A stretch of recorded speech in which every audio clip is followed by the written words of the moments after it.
ابھی میں جن منصب مزاج، مدبر دماغ، منفکر فکر اور بلند حوصلہ شخصیت کو بلانے جا رہا ہوں، وہ اپنے اندر حسن خلق، حسن تدبیر، حسن تہذیب، حسن لیاقت، حسن ضیافت، حسن دنائی اور حسن بنائی جیسے بہت سے اعلیٰ اوصاف رکھتے ہیں اور ایک مقبول باصلاحیت انسان ہے۔ ان کی طبیعت فطرتاً بہتے ہوئے دریا کی مانند رواں ہے۔ انہیں پھلدار شجر کہا جائے تو بیجا نہ ہوگا، جو جڑوں سے لے کر کونپلوں تک سبھی کے لیے باعث برکت ہیں۔ لہذا میں تمام حاضرین کی جانب سے ایک ایسی شخصیت کو دعوت دینے کی آرزو رکھتا ہوں جن کی آواز اور الفاظ عام نہیں، جو منہ سے نکلتے ہی فضا میں حل ہو کر فنا ہو جائیں، اور نہ ہی ان آوازوں کی طرح ہیں جو صرف آڈیو ویڈیو میں قید ہو کر ہزاروں کانوں کی تفریح کا سامان بن کر رہ جائیں، بلکہ ان کی آواز تو وہ آواز ہے جو سینوں میں اپنا آشیانہ بنا لیتی ہیں۔ کلام پاک کو پیش کرنے کے لیے تشریف لاتے ہیں آپ کی بھرپور تالیوں میں فضیلت مآب آرچ بشپ بینی ماریو ٹریولز۔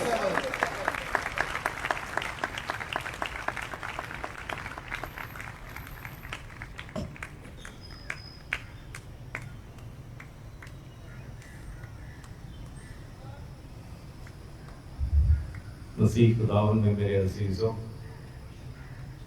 میں دعا کرتا ہوں کہ کتنی خوبصورت اردو جو آپ نے سنی ہے،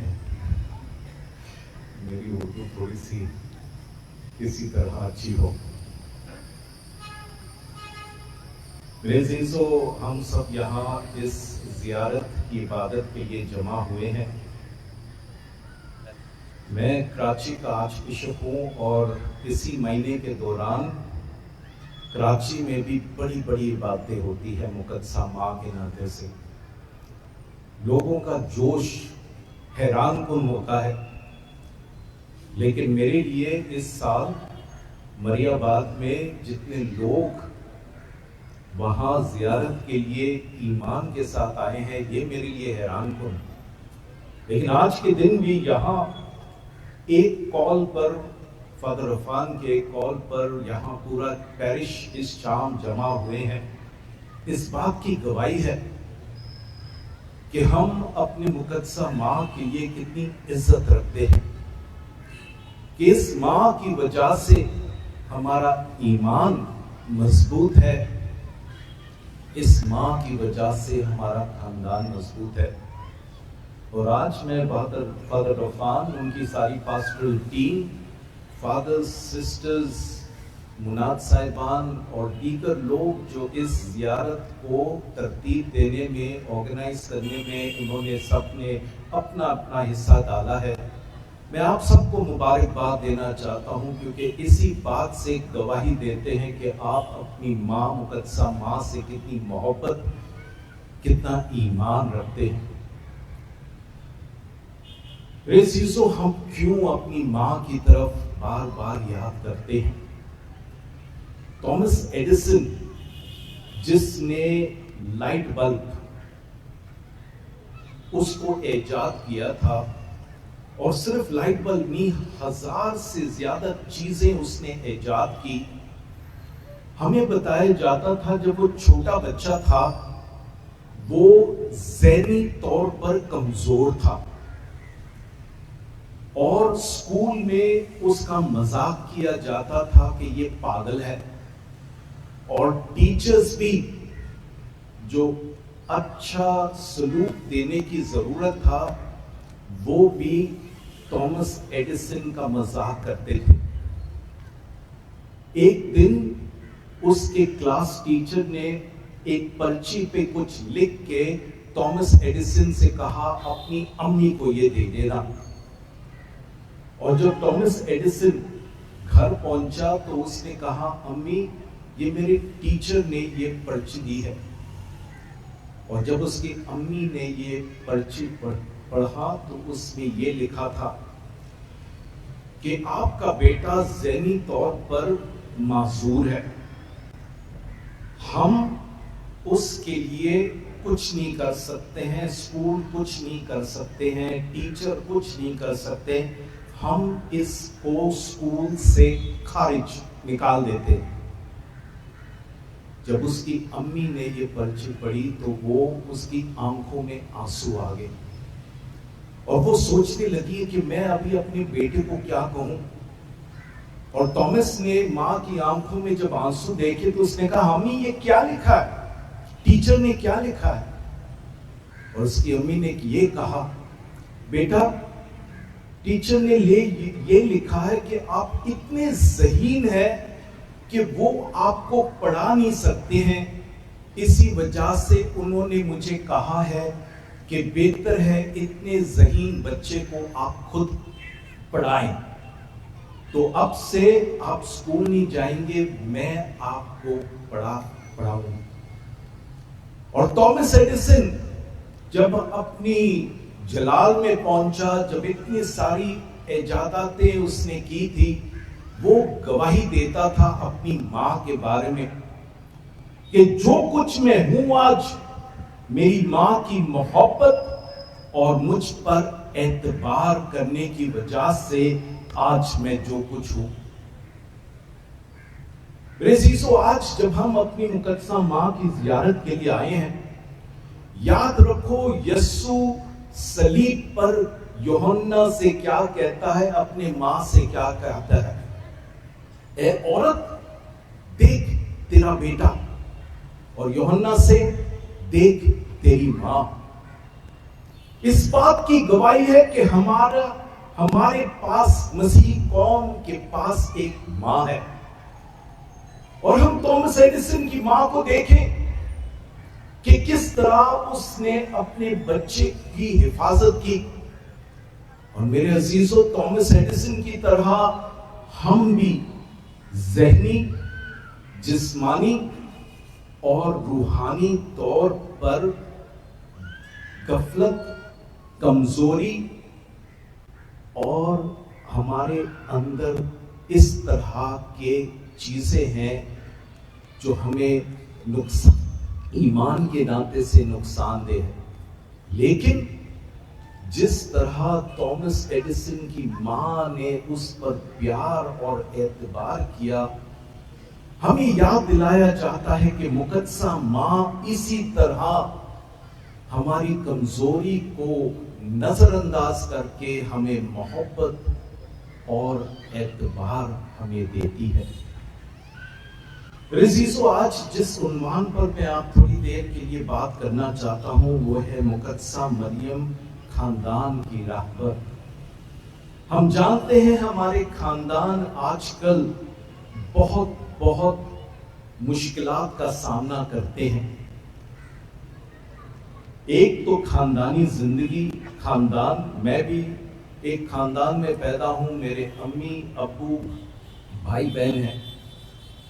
لیکن اب ایک بشپ ہونے کے ناطے سے میرے خاندان اب ایک اور طرح کا ہے. میرے فادر, میرے سسٹرز, اس کا بھی دیکھ بھال مجھے کرنا ہے. آپ اپنی خاندانی زندگی میں جانتے ہیں کہ آپ کی بھی بڑی ذمہ داری ہے خاندان میں رہتے ہوئے, اور خاص کر آج کل کے دور میں, مہنگائی کے دور میں, مشکلات کے دور میں کس طرح ہمارے خاندانوں پر بہت حملے ہو رہے ہیں. اور بہت لوگ گواہی دیتے ہیں کہ ہمارے مسیح خاندان بہت ٹوٹ رہے ہیں. اگر ہمیں دیکھنے کی ضرورت ہے کہ کہاں ہمیں کوئی مثال مل سکتا ہے, وہ ہے مقدسہ ماں, کیونکہ وہ خاندان کی راہبر ہے. ہم یاد کریں دوبارہ یوحنا کی انجیل 19 باب 25 آیت, جب یسوع صلیب پر اپنی ماں کو دیکھ کر کہتا ہے عورت دیکھ تیرا بیٹا, اور یوحنا کی طرف دیکھ تیری ماں. یسوع آج بھی ہمیں ماں کی طرف ہم سب کو کہتا ہے دیکھ تیری ماں، کیونکہ یہ ماں ہمیں سکھاتی ہے اس کی زندگی سے کہ کس طرح ہم اپنے خاندانوں کی حفاظت کر سکتے ہیں. سب سے پہلا نقطہ جو مقدسہ ماں خاندان کی رہبر ہونے کے ناطے سے ہمیں سکھاتی ہے وہ ہے خاموشی میں کلام سننا. خاموشی میں خدا کا کلام سننا. لوکا کی انجیل دوسرے باب 19ویں آیت میں لکھا ہے، پر مریم ان سب باتوں کو حفظ کر کے ان پر اپنے دل میں غور کرتی تھی. مقدسہ ماں کی زندگی میں خاموشی بہت تھی. خاموشی اس وجہ سے نہیں کہ وہ بات کرنا نہیں چاہتی تھی، بلکہ کلام پر وہ بار بار غور کرتی تھی. کلام پر غور کرتی تھی. جب میں پڑھائی کے لیے مجھے روم بھیجا گیا تو کافی ایکٹیو زندگی پاسٹرل ورک کے بعد میں روم گیا، اور جب مجھے کمرہ دیا گیا وہاں پر پڑھائی کے لیے رہنے کے لیے، تو وہ کمرہ میں رہنا اور اسٹڈی کرنا میرے لیے بہت مشکل تھا. وہ کیوں؟ کیونکہ بالکل خاموشی تھی وہاں پہ. خاموشی. اور میں جو 7 سال کے لیے پیرش میں کام کر رہا تھا، کبھی ادھر کبھی ادھر، اس خاموشی میرے لیے بڑی پریشانی ہونے لگی. تو اس خاموشی کو دور کرنے کے لیے میں نے کیا کیا، چھوٹا سا ٹیپ ریکارڈر تھا، اس میں ایف ایم ریڈیو، بس میں جب بھی کمرے میں ہوتا تھا ایف ایم ریڈیو کو آن کر کے بس کمرے میں کچھ میوزک یا شور ہوتا تھا جس کی وجہ سے میں محسوس کرتا تھا تھوڑا سکون، پھر میں پڑھ سکتا تھا. میرے عزیزوں، میں کیا آپ کو بتانا چاہتا ہوں کہ خاموش رہنا بہت مشکل، اور آپ اور میں جانتے ہیں کہ ہم اپنی زندگی میں شور اور شور چاہتے ہیں. جب بالکل خاموشی ہوتی ہے تو ہم گھبرا جاتے ہیں. لیکن کلام ہمیں سکھاتی ہے کہ انسان صرف اس وقت خدا کا کلام پہچانتا ہے جب وہ خاموش ہوتا ہے. خاموش. سیموئیل نبی کی کتاب پہلا سیموئیل 3 باب 7 آیت میں سیموئیل نبی کی کہانی بتائی جاتی ہے جب وہ چھوٹا بچہ ایلی ہیکل میں ایلی کی خدمت کر رہا تھا. ایک دن جب دونوں سوئے ہوئے تھے، اچانک سیموئیل نے اپنا نام سنا، سیموئیل سیموئیل. وہ بھاگا ایلی کے پاس، میں حاضر ہوں. ایلی جو سویا ہوا تھا اس نے کہا، سیموئیل میں نے تجھے نہیں بلایا، جا سو جا. وہ سو گیا. دوبارہ آواز آئی، سیموئیل سیموئیل. وہ اٹھا، دوبارہ گیا، ایلی کو جگایا. ایلی نے کہا، سیموئیل میں نے تجھے نہیں بلایا، سو جا. اور یہ تیسری دفعہ ہوا. اور جب تیسری دفعہ ہوا تو ایلی نے سیموئیل کو بتایا، کیونکہ ایلی سمجھ گیا کہ یہ کال خدا سے آ رہی. اس نے کہا، سیموئیل جب اگلی دفعہ تم اب آواز سنو گے میری طرف نہیں آنا، بس وہاں ہی کھڑے ہو کر یہ کہنا، اے خداوند فرما، کیونکہ تیرا بندہ سنتا ہے. میرے عزیزو، آج مقدسہ ماں ہمیں سکھاتی ہے کلام سننے کے لیے ہمیں اپنی زندگی میں خاموشی لانا ہے. اے خداوند فرما، کیونکہ تیرا بندہ سنتا ہے. کیونکہ سننے کے لیے اکثر دفعہ ہم تیار نہیں ہوتے ہیں، اور مقدسہ ماں ہمیں سکھاتی ہے کس طرح ہم نے سننا ہے. کیونکہ سیموئیل نبی پہلے اس کان کے پردے سے سن رہا تھا، لیکن ایلی نے اس کو سکھایا کہ اس کان کے پردے سے نہیں، تمہیں دل سے سننا ہے۔ اور مقدسہ ماں کلام میں ہمیں بتایا جاتا ہے مریم ان سب باتوں کو حفظ کر کے ان پر اپنے دل میں غور کرتی تھی۔ کلام کو سننا۔ ایک فیکٹری اونر، بہت امیر فیکٹری کا مالک تھا، اس کے پاس ایک بہت خوبصورت گھڑی تھی، اور فیکٹری میں جب وہ وزٹ کر رہا تھا، اچانک اس کی گھڑی سلپ ہو کے کہیں گم ہو گئی۔ تو اس نے اپنے سارے ورکرز کو بلا کر کہا کہ دیکھو میری گھڑی گم ہو گئی، جس کو گھڑی مل گئی میں اس کو 1 لاکھ تحفہ دوں گا، کیونکہ یہ بڑی مہنگی گھڑی ہے۔ سارے ورکرز پورے فیکٹری کی چھان بین کرنے لگے، لیکن کسی کو ملا نہیں۔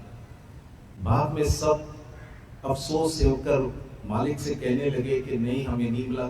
مالک نے کہا کوئی بھی نہیں ڈھونڈ سکتا ہے۔ ایک چھوٹے بچے نے کہا سر میں ڈھونڈ سکتا ہوں۔ اچھا ٹھیک ہے، جا کے ڈھونڈو۔ سر ایک کام آپ نے کرنا ہے، فیکٹری کی تمام مشینوں کو آپ نے بند کرنا ہے۔ اچھا ٹھیک ہے، بند کر دیا۔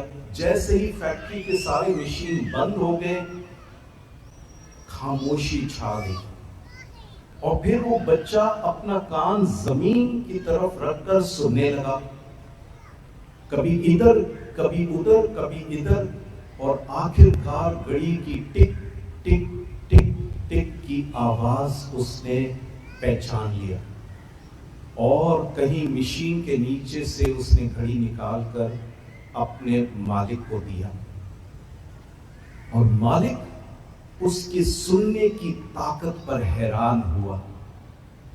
میرے عزیزو، آج ہمیں بھی یاد رکھنے کی ضرورت ہے، مقدسہ ماں بھی آج ہمیں سکھاتی ہے کہ کلام کو ہم اس وقت سن سکتے ہیں جب خاموشی چھا جاتی ہے۔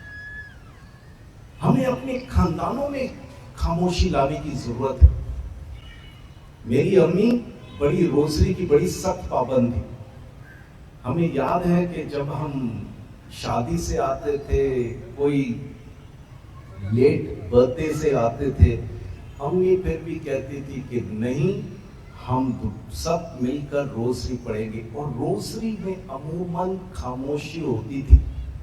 ہاں پڑھتے تھے لیکن خاموشی۔ میرے عزیزو، مقدسہ ماں ہمیں سکھاتی ہے اگر ہمیں اپنے خاندانوں کی حفاظت کرنی ہے، خاندانوں کی حفاظت کرنی ہے، شیطانوں کے حملوں سے دور رکھنی ہے، تو ہمیں اپنے گھر میں خاموشی لانا ہے۔ دعا کی خاموشی، کلام پڑھنے کی خاموشی، اسی سے ہمارے خاندان مضبوط رہے گی۔ دوسرا پیغام مقدسہ ماں ہمیں سکھاتی ہے خاندان کی راہبر ہونے کے ناطے سے، خاندان کی حفاظت کرنے کے ناطے سے، کہ ہمیں صلیب کا راستہ چلنا ہے، صلیب کا راستہ چلنا ہے۔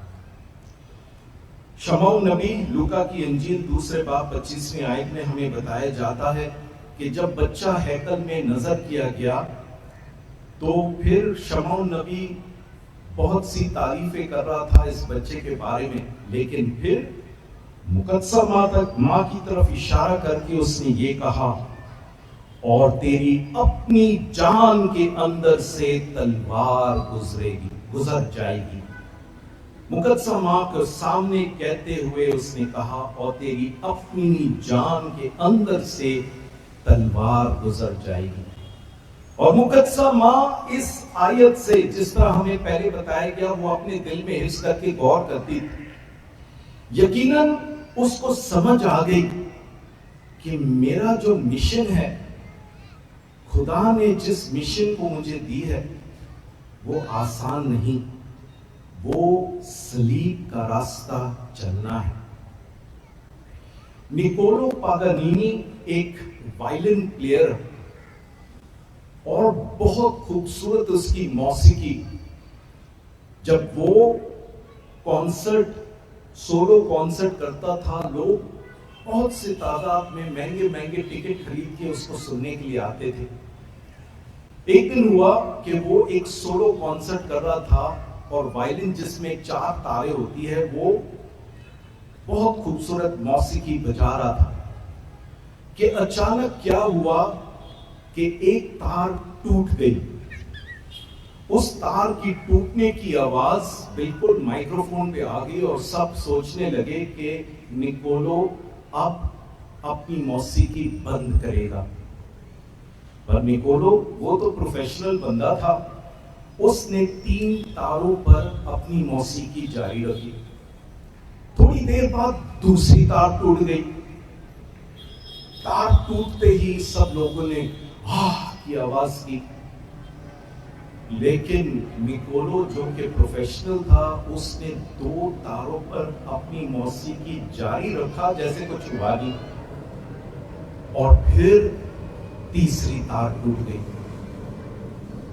جیسے ہی تیسری تار ٹوٹ گئی جماعت میں آڈینس میں خاموشی چھا گئی کہ اب تو نکولو آگے نہیں بڑھے گا. لیکن اس دن نکولو نے فیصلہ کیا کہ 3 تاریں تو ٹوٹ گئی ہے لیکن ایک تار پر میں پورے دل و جان سے میں اپنی موسیقی قائم رکھوں گا. اور بعد میں پوری آڈینس نے گواہی دی کہ نکولو نے اس دن سب سے خوبصورت موسیقی اس نے لوگوں کو سنائی. میرے عزیزوں, یہ کہانی ہمیں کیا سکھاتی ہے؟ یہ کہانی ہمیں یہ سکھاتی ہے کہ ہمارے دلوں سے سب سے خوبصورت موسیقی, ہمارے دلوں سے سب سے خوبصورت موسیقی اس وقت ابھرتی ہے جب ان تاروں کی طرح ہم اندر سے ٹوٹے ہیں. جب ہم اندر سے ٹوٹے ہوئے ہیں سب سے خوبصورت موسیقی نکلتی ہے. اور اس مقدسہ ماں کو دیکھو جو صلیب کے تلے کھڑے ہو کر اپنے بیٹے کو مرتے ہوئے دیکھتی ہے, مرتے ہوئے دیکھتی ہے. وہ جانتی تھی کہ یہ صلیب کا راستہ ہے. میں خدا کی بندی ہوں, میرے لیے تیرے کال کے موافق ہے. صلیب کے تلے نیچے مقدسہ ماں کو سمجھ آ گئی کہ جب میں نے خدا کی مرضی پر ہاں کہا اس وقت بھی مجھے ہاں کہنا ہے. اور میرے عزیزوں, مقدسہ ماں ہمیں یاد دلاتی ہے کہ دنیا کی دولت, دنیا کی آسائشیں, دنیا کی خوبصورت خوبصورت چیزیں ہمیں تھوڑی دیر کے لیے خوش رکھ سکتے ہیں, لیکن ماں کہتی ہے ایک چیز جو تمہیں ہمیشہ خوش رکھے گی وہ ہے میرا بیٹا. ایک سسٹر میکسیکو میں گئی کام کرنے کے لیے اور وہاں پر لوگ بے انتہا غریب تھے. وہ جب علاقے میں جاتی تھی وزٹ کے لیے تو اس نے غربت کو واقعی میں اپنی آنکھوں سے دیکھے, کیونکہ لوگ کارڈ بورڈ گتے کے, کارڈ بورڈ کے ان کے دیواریں تھی, کیونکہ بہت غریب تھے, اینٹوں سے ان کا گھر نہیں بنتا تھا. لیکن جب وہ وزٹ کرتی تھی ان غریب لوگوں کے درمیان ہمیشہ ان کے چہروں پہ خوشی ہوتی تھی.